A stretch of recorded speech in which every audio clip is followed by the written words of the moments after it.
Hey guys, another repair video from Fast Tech. Today I'm going to be showing you guys how to replace a disk drive on a PS4 CE-35888. In Europe or Asia, this model is sold as a CUH-1200. And in North America, Canada, and US, it's sold as a CUH-1215A. It's the last model of the first gen PS4s. And it could be in the shape, it could be a regular looking PS4 like this one, or it could be a Black Ops 3 edition like this one, or it could be an Uncharted edition like this one. You can check the model number at the back, at the bottom of the console, and you can determine which model you have. So we're going to be showing you guys how to do the disk drive replacement yourself. It's not super difficult. The logic board on these is built onto the motherboard, so the logic board does not have to be transferred like other PS4 models or the previous PS4 models before this one.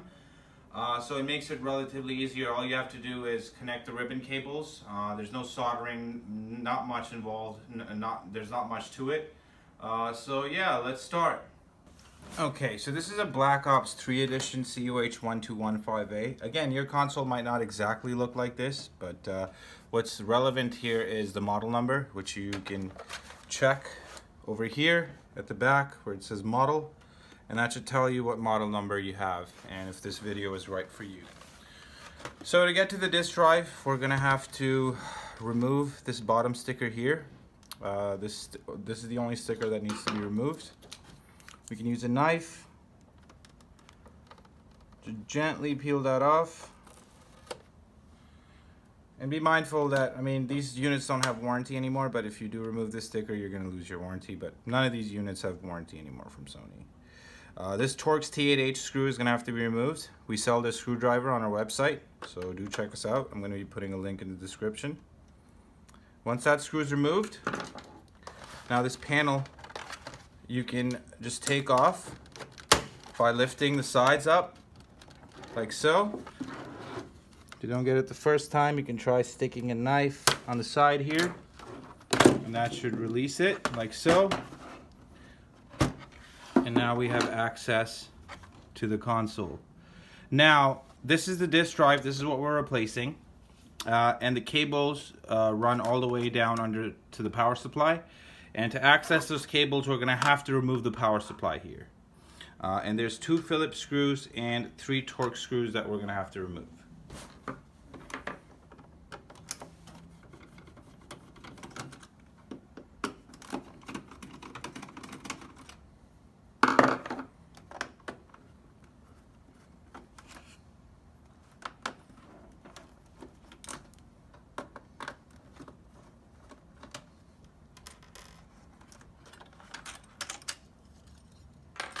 Now we're going to remove the connector that holds the power supply in on the side. I'm going to remove that, and then we can just pry out the power supply from the right side using a screwdriver.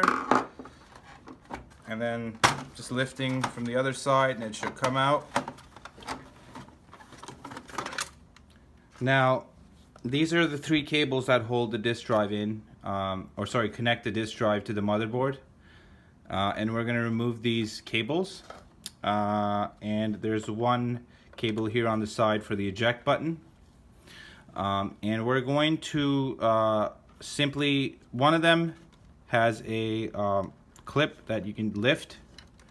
The one in the middle, you just lift the clip and the cable should get released like so. And then the other 2, you can just pull them out like so.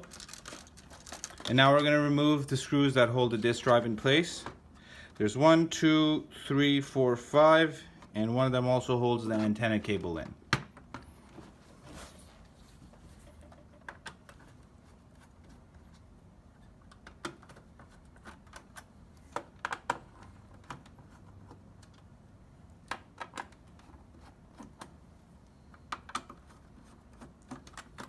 And remember where the cable is routed for the antenna, because you'd want to route it back.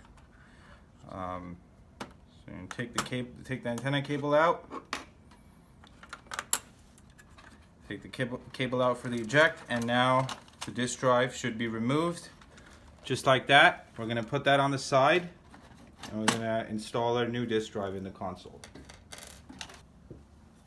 So this is our new Fastech disk drive. It's an original Sony part. You could get it with or without the eject button. Just something I figured I'd mention. And yeah, so we're gonna install this in our console.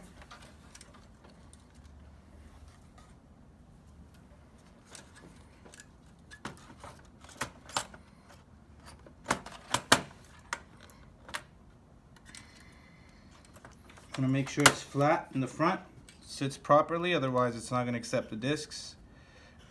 I connect the eject button cable, reroute the antenna cable just like it was.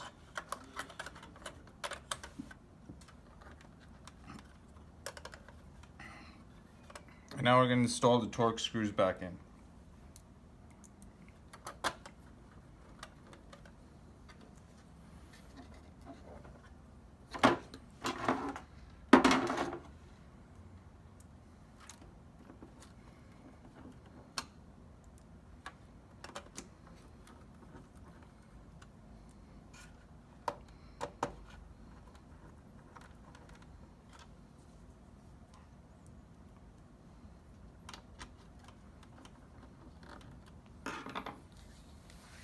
Once we've installed all the bolts, now we can connect all the cables in. And these ones are just push in. And the middle one you have to push in and then push the clip down.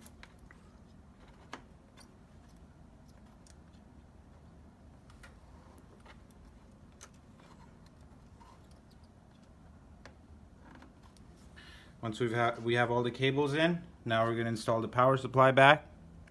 And you'd want to be careful lining these pins up because they go in the power supply. If you don't do this right, your console will not turn on properly. Push the power supply down, put all the screws back in.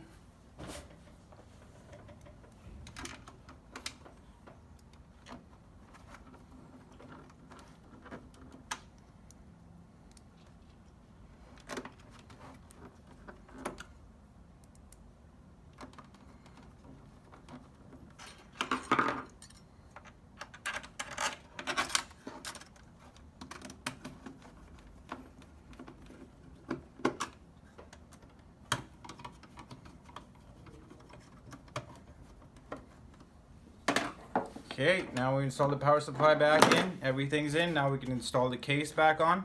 So to install the case, the front goes in first, and you can just hook the front in. And then you can just push the back, and then the clips are going to engage. And now we're just going to install the torque screw in, and we're pretty much done.